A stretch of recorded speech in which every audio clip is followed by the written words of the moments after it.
ajuda. Amém? Amém? Joia, obrigado. Eu estava conversando com a Melina, minha filha, essa semana, que no mês de junho, e aí já fica atento aqui porque já começamos a mensagem, tá? Estava conversando com a minha filha Melina, mês de junho. Lá nos Estados Unidos, em Massachusetts, aconteceu algo muito interessante, provavelmente você viu a notícia. Um homem chamado Michel para nós, ele era pescador profissional de ponta e ele pesca lagostas. Mergulhou, segundo ele, mais ou menos 15 metros de profundidade. É profundidade isso daí para mim, hein? Que nado estilo martelo, cabeça para baixo, perna para cima. Foi fundo. E ele disse que sentiu um impacto muito grande, e quando se deu conta, ele estava dentro de uma baleia, jubarte. Vocês viram isso? Quantos viram essa notícia? Agora, mês de junho. Ele foi literalmente engolido por uma baleia, jubarte. E disse que enquanto ele estava ali dentro, ele também, pai como nós, ele pensava nos seus filhos. O drama todo dele não durou muito tempo, alguns segundos, talvez 30 segundos, não mais que isso. Ele disse que não tinha a menor ideia como ele sairia de lá. Ele sabia que não era um tubarão, porque é um pescador experiente, falou, não fui dilacerado. E de repente ele sentiu que essa baleia chacoalhou a cabeça e cuspiu ele de volta no mar. Foi resgatado, levado para o hospital. Eu fiquei imaginando quando eu vi essa história o seguinte: já pensou a esposa? O marido não chega do trabalho, está tarde, finalmente alguém liga e fala, olha, o fulano está atrasado para chegar em casa porque ele foi engolido por uma baleia. Mas ele está bem, viu? Esposas, engolido por uma baleia. Que história! A última notícia que nós temos de um fato semelhante apareceu num jornal chamado Cotton Times, em 1891. E ainda era uma história questionável de um marinheiro que talvez teria sido engolido por uma baleia. Quando você vê uma história dessa, imediatamente você lembra da história de quem? Jonas. A apresentadora do jornal da CNN, que me desculpe, ela disse que lembrou do Pinóquio.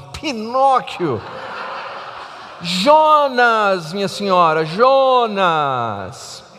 Mas nós reconhecemos, é uma história surreal, é uma história fora da curva, fora do comum. Quantas notícias nós temos sobre isso? Realmente, raríssimo, mas factual. Eu gostaria de rapidamente contar para vocês a história de Jonas, e depois nós vamos pensar, porque nós já somos bastante familiarizados com essa história, depois nós vamos pensar alguns ensinamentos do livro de Jonas. A história de Jonas começa assim: vem a palavra do Senhor ao profeta Jonas. A palavra de Deus vinha aos profetas, ou seja, antes do profeta agir como porta-voz de Deus, ele precisava ouvir a voz de Deus. Ele jamais deveria falsear o seu conteúdo. E ele recebia essa mensagem de algumas maneiras. Ou ele recebia de modo intuitivo, uma impressão interior, uma direção interior. Outras vezes o profeta realmente ouvia audivelmente a voz de Deus, não intuitivamente, não dentro dele. Outras vezes o profeta tinha visões, então acordado ele começava a enxergar coisas que traziam para ele a revelação de Deus, a mensagem de Deus. E outras vezes por meio de sonhos. Nem sempre o texto deixa claro como é que a palavra de Deus vinha para o profeta.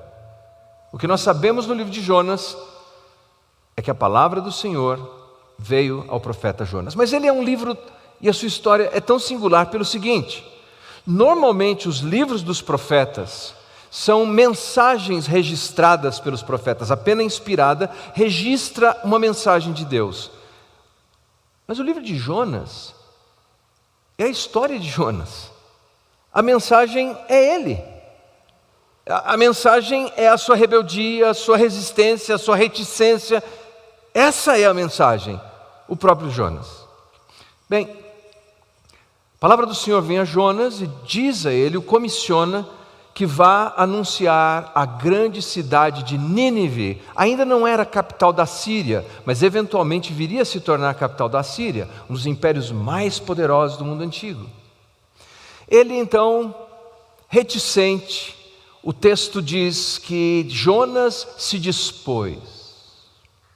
O tipo de literatura que nós encontramos nesse livro é de sátira. O tempo todo o autor usa uma linguagem que nos faz pensar no inusitado acontecendo. Por exemplo, Jonas, ao receber a palavra de Deus, ele se dispôs. Aí você pensa, ele vai cumprir a missão para ir para Tarsis, para ir para a direção contrária. Se você abrir o mapa, o lugar que ele tinha que ir, Nínive, estaria no leste. E o lugar que ele se dispôs a ir era para o oeste. É isso que está no mapa. E ele foge, ele corre da presença de Deus e chega num cais, num porto, encontra um navio que está ali pronto para ir para Tarsis, ele paga a sua passagem, ele embarca no navio e ele sai fugindo da presença de Deus, escondido no porão do navio. Como um rato de navio, o profeta está agora ali acuado. Mas o texto diz que Deus enviou uma tempestade. E o barco foi solapado de tal maneira, que os marinheiros experientes perceberam que não se tratava de um problema natural, não era um fenômeno natural acontecendo ali. Veja, nem toda tempestade é uma intervenção divina para entregar uma mensagem a um profeta fujão, nem sempre. Tempestades acontecem, são fenômenos naturais. Mas os marinheiros perceberam que aquilo não se tratava de uma manifestação de um fenômeno natural. Algo a mais estava acontecendo ali, e os marinheiros desesperados começam a clamar aos seus deuses e a pedir que pudessem entender o que existia de errado ali. No melhor dos seus recursos, eles começaram a tirar cara ou coroa. Eles começaram a lançar sortes para tentar descobrir quem era, para ou ímpar, joca, impor, eu não sei. Eles foram lançando sortes para ver quem seria a pessoa que estava causando a ira divina. E finalmente, eles encontram um profeta no fundo do porão, orando, intercedendo? Não, dormindo.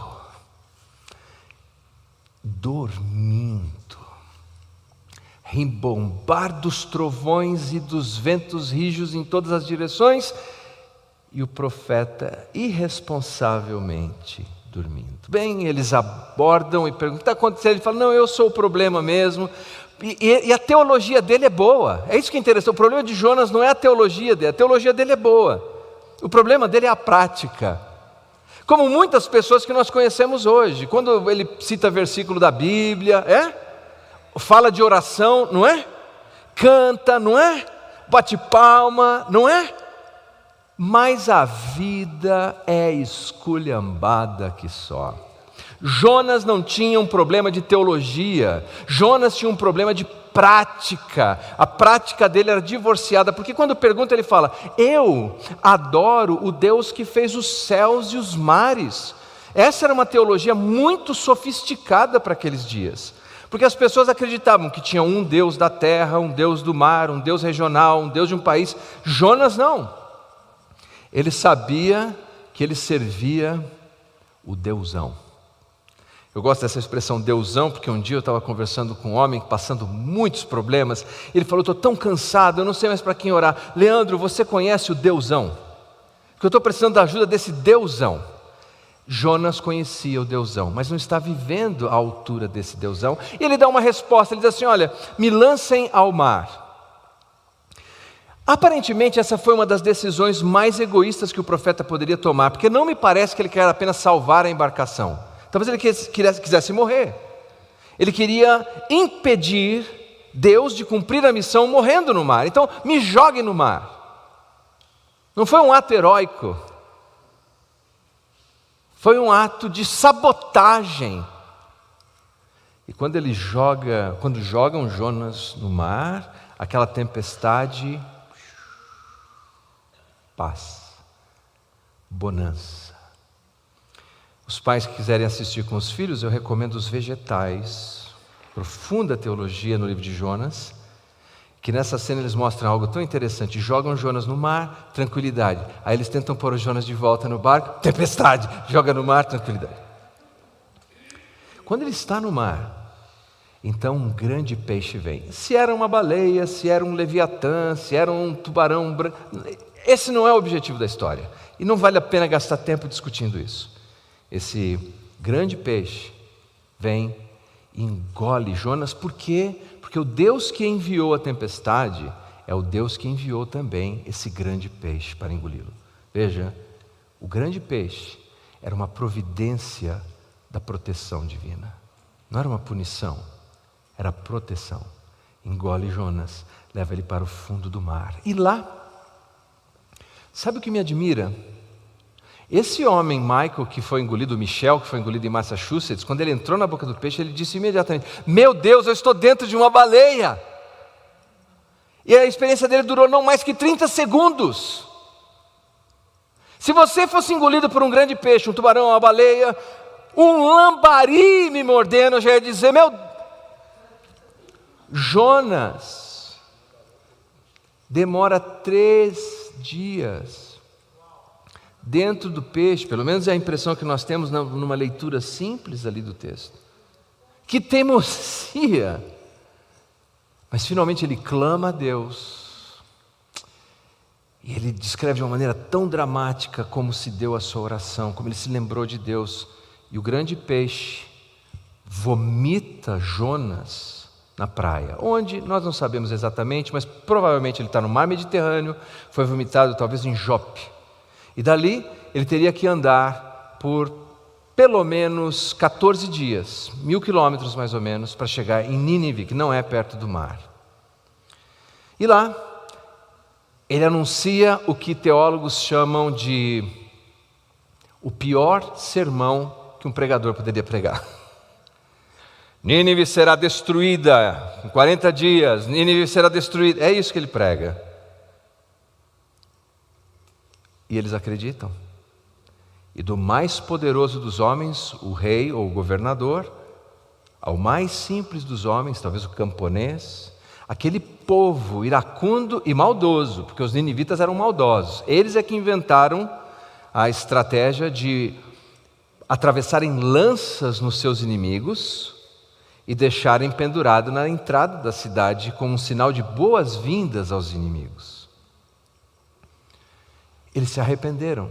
E como o livro é um livro cheio de sátira, o texto diz que até os animais jejuaram arrependidos. Já pensou? Jonas sobe numa colina, como a palavra dele para destruição é a mesma palavra que aparece em Gênesis, quando Sodoma e Gomorra foi destruída, e como Sodoma e Gomorra foi destruída com fogo do céu. Então Jonas procurou uma colina, um lugar simpático, assentou-se e ficou de binóculo aguardando para ver aquela cidade em chamas.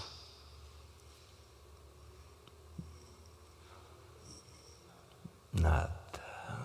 Ele fica enfurecido. E aí nós entendemos por que ele fugiu. Ele fala: não foi isso, Deus?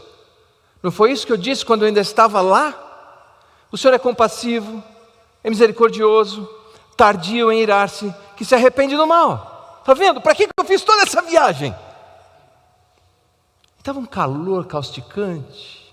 E Deus fez nascer uma planta, talvez uma aboboreira, talvez uma mamoneira, mas uma planta certamente não bananeira, folhas grandes, que deram a ele sombra. Ele ficou aliviado naquele momento, o coração dele se encheu de alegria. Mas aí o Deus que comanda um grande peixe, comandou um verme. E o vermezinho vai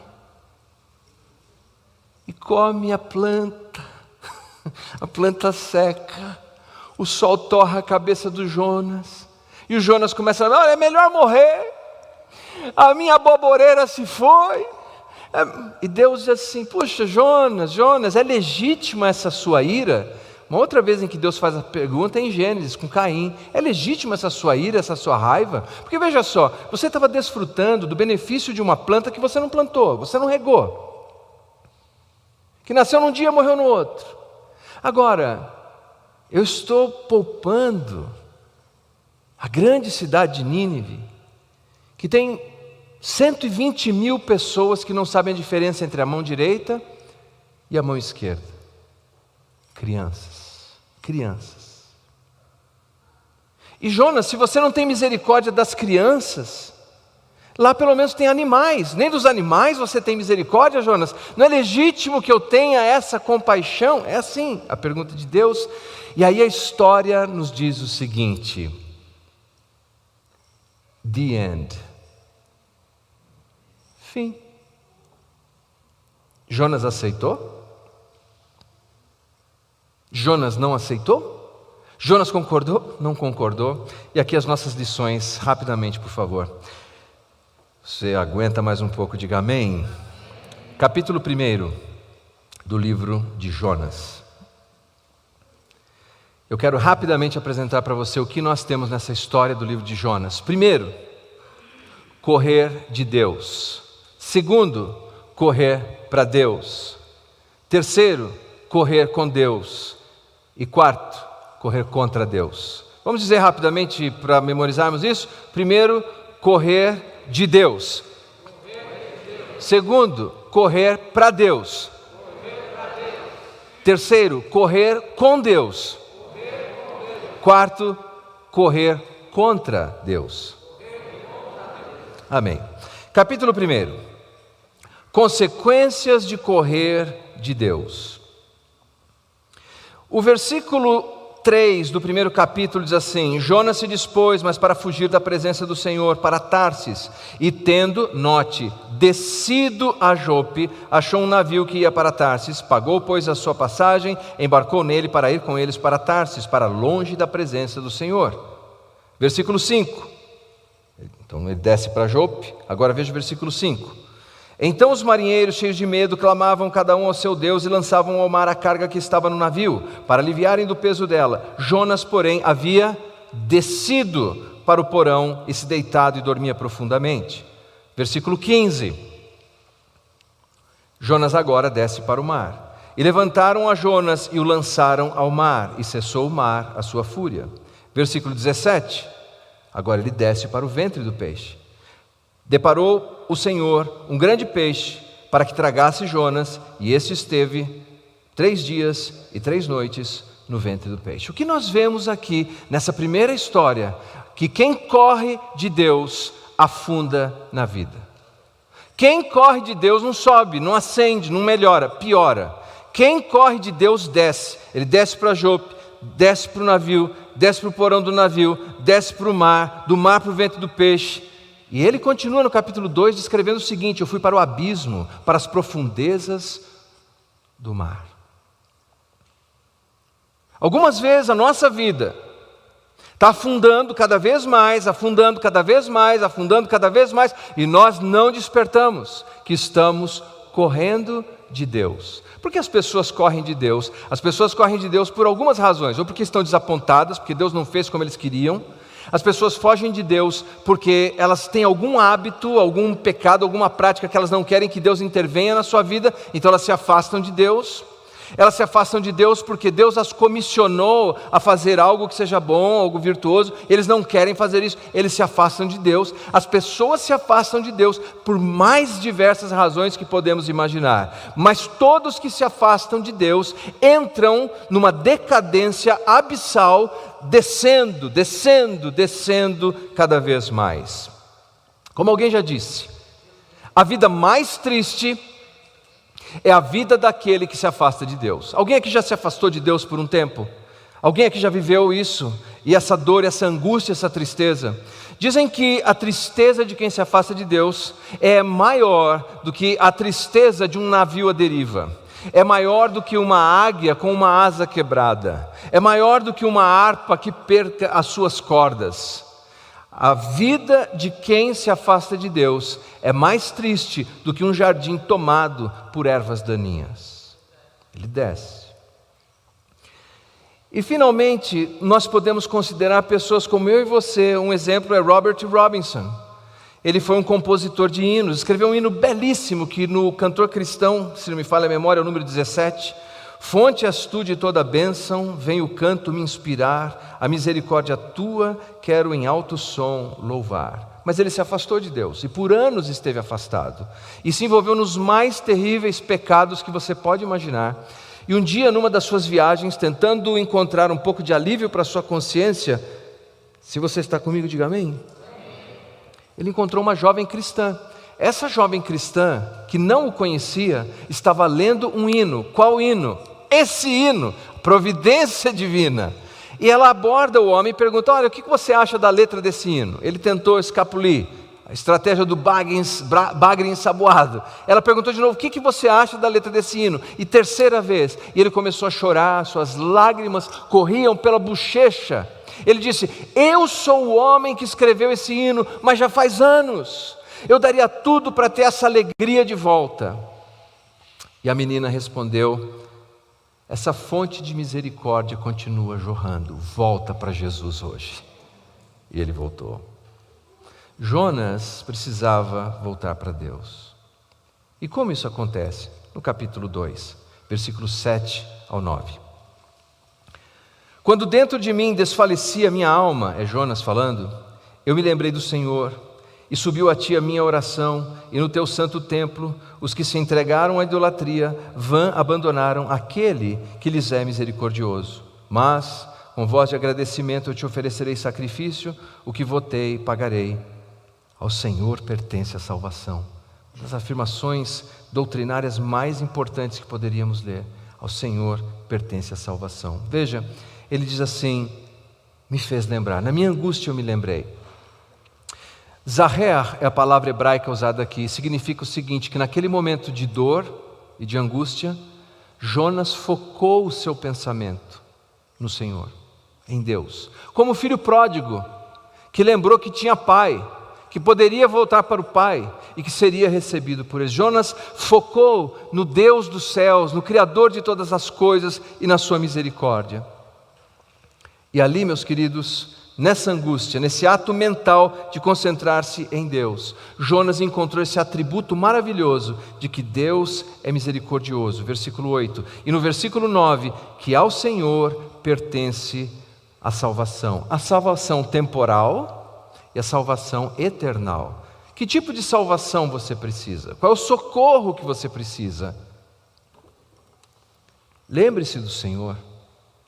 Volte para o Senhor, clame ao Senhor, confie no Senhor. É o Senhor que tem em suas mãos a salvação temporal, eternal, e Deus que salva é suficiente e soberano para nos levar em segurança. E assim, Jonas, que corre para Deus, como o filho pródigo correu para o pai, ou como quando Jesus diz que ele busca a ovelha que se perdeu, ou quando ele diz assim, eu sou a porta e quem entra por mim encontrará pastagens e vida. Se você correu de Deus, faça como Jonas, corra para Deus. É Deus que pode mudar a sua vida, Deus. Você às vezes espera dos homens, das circunstâncias, das pessoas, daqueles que estão à sua volta, Deus é quem pode mudar a sua vida. E finalmente isso nos leva, a propósito, um parêntese, nunca acredite quando um pregador diz finalmente, tem sempre um pouco mais. Mas no capítulo 2, nós vemos no versículo 10 o seguinte, falou, pois, o Senhor ao peixe, e este vomitou Jonas na terra, correndo com Deus. Versículos 3, de 1 a 3.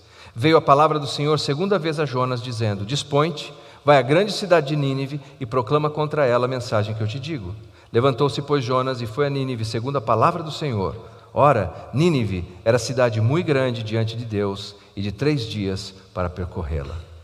Aqui nós temos um déjà vu. A mesma coisa que Deus disse no primeiro capítulo, dispõe-te e vai, nós vemos no capítulo 3. Mas agora o profeta não corre de Deus, ele corre com Deus. E quando ele corre com Deus, não importa se o sermão dele foi o que os teólogos chamam de o pior sermão, o mais simples, o pequeno, sem estrutura de introdução, explicação e conclusão, quando corremos com Deus, a vida é frutífera.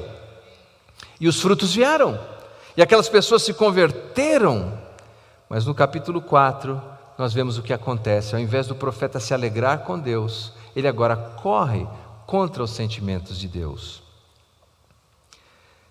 Capítulo 4, versículo de 1 a 4. Com isso desgostou-se Jonas extremamente e ficou irado, e orou ao Senhor e disse: Ah, Senhor, não foi isso que eu disse, estando ainda na minha terra? Por isso me adiantei fugindo para Tarsis, pois sabia que és Deus clemente, misericordioso, tardio em irar-se e grande em benignidade, que se arrependes do mal. Peço-te, pois, ó Senhor, tira-me a minha vida, porque melhor me é morrer do que viver. E basicamente o Senhor pergunta: é razoável essa ira? Porque veja, a história de Jonas não é a história de Jonas, é a história do Deus de Jonas. Porque Jonas aparece algumas vezes, o grande peixe aparece 4 vezes citado, mas Deus aparece dezenas de vezes nesse livro. E aparece como? Como Deus que é soberano, que controla as tempestades, os navios, os mares, que controla os grandes peixes, mas controla os pequenos vermes. É o Deus soberano que, apesar de tão grande, tão soberano, é misericordioso. Tem misericórdia dos marinheiros pagãos, tem misericórdia do Jonas fujão, tem misericórdia de Nínive, aquele povo terrível. E Jonas, agora irado, não deseja que Deus ofereça a sua misericórdia a outros. A misericórdia era boa para ele, mas não para outros. Na história nós sabemos de uma mulher que um dia procurou Napoleão e disse: clemência, misericórdia em favor do meu filho.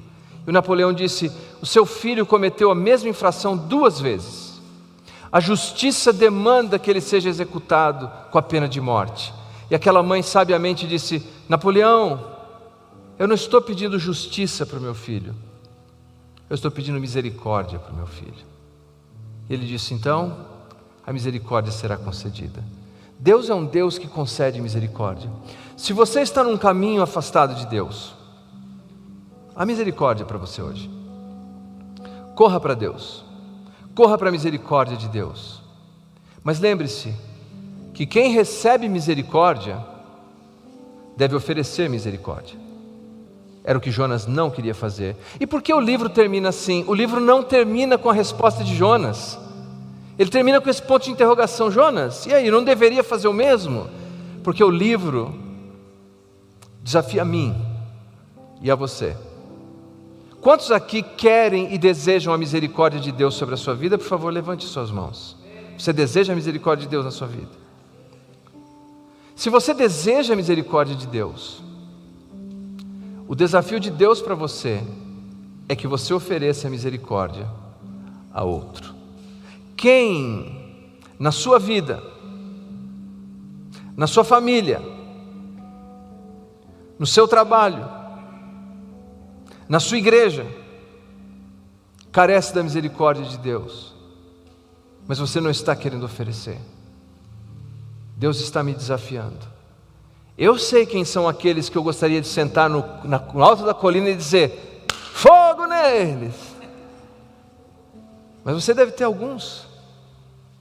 E Deus está dizendo para você: meu filho, minha filha, você não quer minha misericórdia?